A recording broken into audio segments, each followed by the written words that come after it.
এইভাবে দাঁড়াতে হয় এখানে এই সমস্যাটা 12 মাসই না 12 মাসে। হ্যাঁ, বিশেষ করে পাবলিকের যেটা অভিযোগ যে একটা আন্ডারপাস হলে সুবিধা হতো না, ট্রেন উপর দিয়ে চলে যেত, অন্তত ছোট গাড়িগুলো যাতায়াত করতে পেত, তাহলে এই গেঞ্জামটা হতো না। আচ্ছা, প্রথমত আন্ডারপাসটাই প্রয়োজন, আন্ডারপাসটা প্রয়োজন। কেন যে লম্বা লাইন লেগে আছে, মানে কি এদিকে বাস ড্রাইভার, অনেকে স্টুডেন্ট, হ্যাঁ, অ্যাম্বুলেন্স, এটা তো অল্প দেখাই পাচ্ছেন। আচ্ছা, 3-4টা গাড়ি যাবে একসঙ্গে, আচ্ছা, অন্তত 1 ঘন্টা যখন হলডে হবে তখন অন্তত 1 কিলোমিটার চলে যায়, 1 কিলোমিটার চলে যায়, মানে লম্বা লাইন। তো পাবলিকের যেটা অভিযোগ, একটা আন্ডারপাস হলে খুব সুবিধা হতো না? অবশ্যই। এটা একটা শামসির মতন জায়গাতে, মানে পাবলিকের অনেকে তো এমার্জেন্সি হতে পারে, একটাই তো রুট, এই যে যার যে রুটটা রয়েছে একটাই রুট, তাই না? হ্যাঁ, একটাই রুট, আর এত এমার্জেন্সি যে আপনি ট্রেন ধরবেন তো যদি ওই পার দিয়ে ধরতে হয় ট্রেন, তারপরে ট্রেন ছুটে যাবে না, তো পাবলিকের অনেক সমস্যা হয়, অনেক সমস্যা। তো এই সমস্যাটা মানে আজকে থেকে না, তো না, দীর্ঘদিন ধরে আছে এটা ডিজিটাল ভারত সবাই বলছে ডিজিটাল ভারত হয়েছে, কিন্তু আমাদের শামসির এলাকা বলে এই জায়গাটা মনে হচ্ছে যে ডিজিটাল ভারত হয়েছে, যে অ্যাডভান্স টেকনোলজি ইউজ করা যায় না। দেখেন এখানে হচ্ছে না কেন, এটাই হলো ফ্যাক্টর। আচ্ছা, এখানে হচ্ছে না কেন, এমনও তো হতে পারে যে এই জায়গাটাতে হয়তো প্রশাসনের হাতে, যারা মানে উচ্চ জায়গাতে বসে আছে, দাঁড়িয়ে আছে, তাদেরকে পৌঁছাচ্ছে না যে এই জায়গাটাতে মানে পাবলিকের যে কষ্টদায়ক যে প্রবলেমটা রয়েছে সে হয়তো জানছে না। কিন্তু সাধারণ লোকটা কি করে জানবে? আপনাদেরকে বলতে হবে, পাবলিক যে রয়েছে না, আমরা যেমন আমাদের মতো সাংবাদিকরা যদি আপনাদেরকে এই যে প্রবলেমটা আমরা যে অনুভব করছি, আমরা যে ফেস করছি, যারা বড় বড় মন্ত্রী রয়েছে, নেতা রয়েছে, ওরা তো জানছে না যে আমরা প্রবলেমটা এত লম্বা লাইন ধরে সবাই পাবলিক ধরে রয়েছে, অনেকে হয়তো এমার্জেন্সি যেতে পারে, একদম অনেকেই আছে না।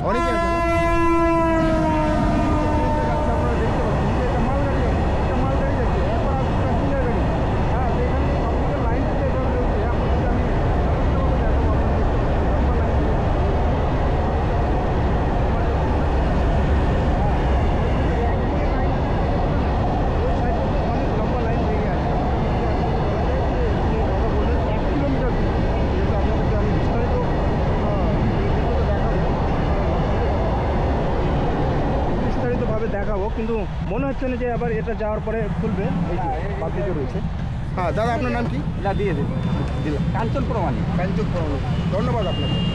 তো দর্শক, আপনারা দেখতে পাচ্ছেন এইভাবে যে পাবলিকে যাওয়া হচ্ছে, মানে এই জায়গাটা যদি আন্ডারপাস হতো, যদি একটা ওভারব্রিজ হতো, তাহলে পাবলিকের সুবিধা হতো।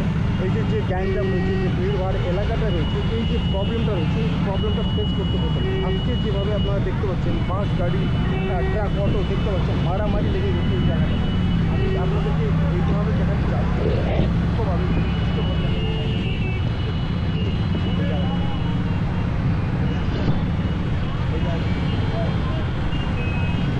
এখন বর্তমানে যে রেল লাইনের মধ্যে যে জ্যাম লেগেছে আপনারা দেখতে পাচ্ছেন, যদি হঠাৎ করে একটা গাড়ির যদি সিগন্যাল চলে আসে, হ্যাঁ, এত যে ট্রাফিক, এত যে লম্বা লাইন লেগে আছে বর্তমানে, যদি হঠাৎ করে এমার্জেন্সি যদি কোনো ট্রাফিকের লাইন যদি এই জায়গাটাতে চলে আসে, তাহলে কী করবে প্রশাসন? কি পারবে এদেরকে তাড়াতাড়ি মানে 1 মিনিটের মধ্যে খালি করতে? আমি প্রশাসনের কাছে এইটা আমি উত্তর চাই যে আমি বিশেষ করে আমি শামসির মতো একটা জায়গাতে, একটা ভালো জায়গাতে আমি আপনাদেরকে দেখাতে চাই যে এই জায়গাটাতে যদি একটা হঠাৎ করে এমার্জেন্সি সিগন্যাল চলে আসে, সিগন্যাল চলে আসার পরে পারবে কি পাবলিক এই জায়গাটাকে ক্লিয়ার করতে? দেখুন, এটা রেল লাইনের মধ্যে রয়েছে বর্তমানে, যে রেলের মধ্যে এদিকে ট্রেন এইদিকে আসবে, আর এইদিকে বর্তমানে রেলের ভিতরে যেভাবে পাবলিকের মানে যাওয়া আসা রয়েছে, এই জায়গাটাতে যদি একটা ওভারব্রিজ হতো, যদি একটা আন্ডার পাস হতো, তাহলে কি সুবিধা হতো না?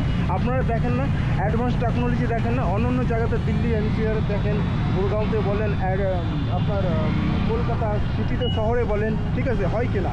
কিন্তু শামসির মতো এই জায়গাতে দীর্ঘদিন ধরে, আজকে থেকে না, গত প্রায় 20 বছর 50 বছর ধরে এই জায়গাটাতে এই সমস্যার সম্মুখীন হতে চলেছে পাবলিক।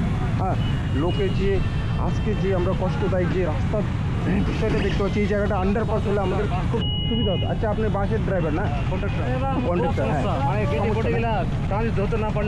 আচ্ছা, এখন হঠাৎ করে একটা গাড়ি যদি সিগন্যাল চলে আসে, কী করে সম্ভব ক্লিয়ার করা, তাই না?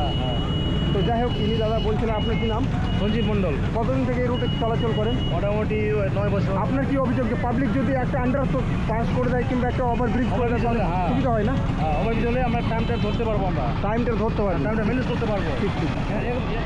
গেটে পড়ে গেলে কিনা এখানটাই আমার সমস্যা, এই যে একসঙ্গে 4-5টা বাস জড়ো হয়ে যাবে একসঙ্গে। দেখেন লম্বা, আমি গত 2 মিনিট থেকে আমি ভিডিও বানাচ্ছি, আপনাদেরকে দেখাচ্ছি এই সমস্যার সম্মুখীন এই যে বাসটা আপনার। ঠিক আছে, ধন্যবাদ আপনাকে। এই যে সম্মুখীন হতে চলেছে আপনাদেরকে আমি দেখাই, এই তো সম্মুখ একটা বাস ছিল, যদি এমার্জেন্সি একটা অ্যাম্বুলেন্স হয়ে যেত, যদি এমার্জেন্সি অনেকে হয়তো স্টুডেন্ট যারা আছে এক্সাম টাইম মতো যদি না পৌঁছাতে পারে, এক্সাম দিতে পারে না, অনেকে যদি অ্যাম্বুলেন্স যদি একটা টাইম মতো না যেতে পারে তো সেখানে যে না সেই পেশেন্টটা মারা যেতে পারে, ঠিক আছে। তো আমি বলবো এই যে শামসির মতো একটা জায়গাতে, সুন্দর জায়গাতে এই প্রবলেমটা রয়েছে, সরকারের কাছে এই ভিডিওটা আপনারা যথেষ্ট পরিমাণে চেষ্টা করুন তাদেরকে পৌঁছে দেওয়ার, যে এই ভিডিওটা যাতে ওদের কাছে পৌঁছায়, শেয়ার হয়। শেয়ার হওয়ার পরে আমাদের মুখ্যমন্ত্রী মমতা বন্দ্যোপাধ্যায়ের কাছে যাতে এই ভিডিওটা খুব তাড়াতাড়ি পৌঁছে যায়। আর আমাদের এই শামসি রেল লাইনের এখানে আন্ডারপাস হোক, একটা ওভারব্রিজ হোক, যে কোনো কিছু একটা সিদ্ধান্ত নেওয়া হোক, আমি তাদের কাছে মানে হাত জোর করে রিকোয়েস্ট করবো। এই যে দেখেন বাস যাচ্ছে, মানে এখন থেকে ট্রাফিক কিন্তু ক্লিয়ার হতে পারছে না, আপনাদেরকে দেখাই আমি, এখন থেকে নেই ট্রাফিক ক্লিয়ার হতে পারছে না। আপনার বাস দেখতে পাচ্ছেন লম্বা লাইন লেগে আছে, শুধু কেন এই যে রেল লাইনের জন্য। রেল লাইনটা যদি আপনার ওভারব্রিজ হতো, রেল লাইনটা যদি আপনার আন্ডারপাস হতো, তাহলে এইভাবে কিন্তু লম্বা ট্রাফিক হতো না, ঠিক আছে। তো যাই হোক, সবাই ভালো থাকুন, সুস্থ থাকুন, আবার নতুন কোনো একটা কন্টেন্ট নিয়ে আসবো। আমি মুক্তার আনসারি, আমার ইউটিউব চ্যানেলটাকে আপনারা ফলো দিয়ে রাখবেন, তাদের জন্য আমি নতুন নতুন কন্টেন্ট নিয়ে আসার সম্মুখ চেষ্টা করব। সবাই ভালো থাকুন, সুস্থ থাকুন। এটা শামসি স্টেশন রেল লাইনের ধারে, ঠিক আছে, ধন্যবাদ।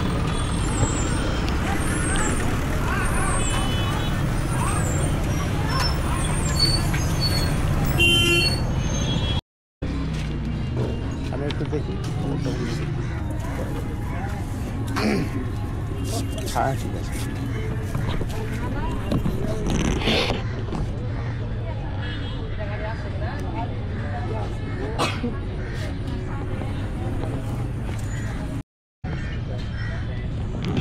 এটা কোথায়? শামসি স্টেশন না? তো রেল গেটে দাঁড়িয়ে আছেন, কখন থেকে দাঁড়িয়ে আছে? 2-3 মিনিট হয়ে গেল না? ডেলি এভাবে দাঁড়াতে হয় ট্রেন গেলে নাকি? তো আপনাদের কোনো অভিযোগ রয়েছে যে এটা মানে আন্ডারপাস হোক কিংবা ওভারব্রিজ হয়ে যাক একটা কিছু? হ্যাঁ দাদা, দাদা আপনি কিছু বলবেন? এটা মানে